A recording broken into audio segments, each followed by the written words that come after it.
Shalom saudaraku terkasih, selamat pagi. Sate pagi hari ini bertemakan The Butterfly Effect. Adapun firman Tuhan terambil dari Matius pasal 5 ayat 13 sampai 16, Titus pasal 2 ayat 7a. Dan jadikanlah dirimu sendiri suatu teladan dalam berbuat baik. Hendaklah engkau jujur dan bersungguh-sungguh dalam pengajaranmu. Butterfly effect atau yang dalam bahasa Indonesia diartikan sebagai efek kupu-kupu adalah sebuah konsep yang mengatakan bahwa hal yang terkecil di dunia ini bisa menyebabkan efek yang sangat besar. Edward Lorenz mengemukakan ide dan teori ini lewat contoh seekor kupu-kupu kecil. Seekor kupu-kupu kecil memang tidak memiliki kuasa untuk menciptakan badai besar. Namun menurut teori ini, kepakan sayap kupu-kupu dapat membuat perubahan kecil di atmosfer bumi yang pada akhirnya dapat berujung kepada sebuah kemungkinan perubahan cuaca dan bahkan badai besar. Kepakan sayap kupu-kupu dapat menjadi pemenuhan syarat awal untuk terjadinya sebuah badai. Saat ini, teori butterfly effect yang tadinya hanya dipakai untuk perubahan cuaca dan badai juga dipakai untuk istilah dalam kehidupan sehari-hari. Hal kecil yang dilakukan seseorang dapat berujung kepada hal yang jauh lebih besar. Misalnya, seseorang yang berkata kasar dan menyakiti hati orang lain dapat berujung kepada dendam yang besar dan mengakibatkan si pendendam membalas orang tersebut dengan tindakan yang jahat. Pada tahun 1912, seorang misionaris bernama William Leslie pergi ke sebuah pedalaman hutan di Kongo untuk memberitakan kabar baik. Dia tinggal di sana dan memberitakan kabar baik selama 17 tahun.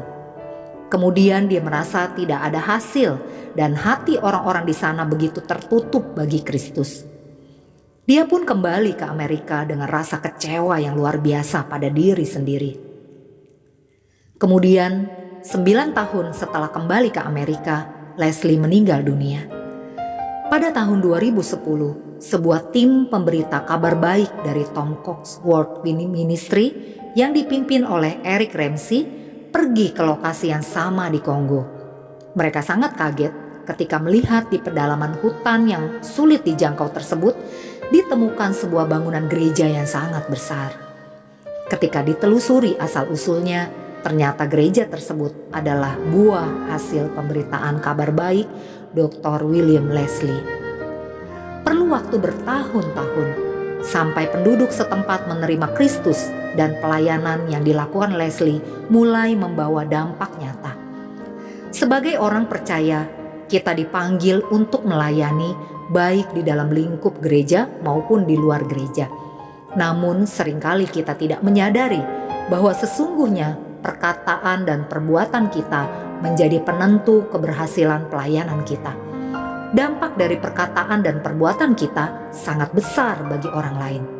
Oleh sebab itu, mari kita berkata dan bertindak dengan benar supaya membawa dampak positif. Jika kita berkata dan bertindak dengan benar di dalam lingkup gereja, maka banyak jemaat yang diberkati. Jika kita lakukan hal itu di luar gereja, maka akan banyak orang yang belum percaya menjadi terbuka untuk mendengarkan kabar baik. Mari berikan dampak positif bagi orang-orang di sekitar kita dengan perkataan dan perbuatan yang benar, maka pelayanan kita akan berhasil. Amin. Mari kita berdoa. Bapa Sorgawi, beriku kemampuan untuk berkata dan bertindak benar, sehingga akan berdampak positif di lingkungan di mana aku berada. Di dalam nama Tuhan Yesus aku berdoa. Amin.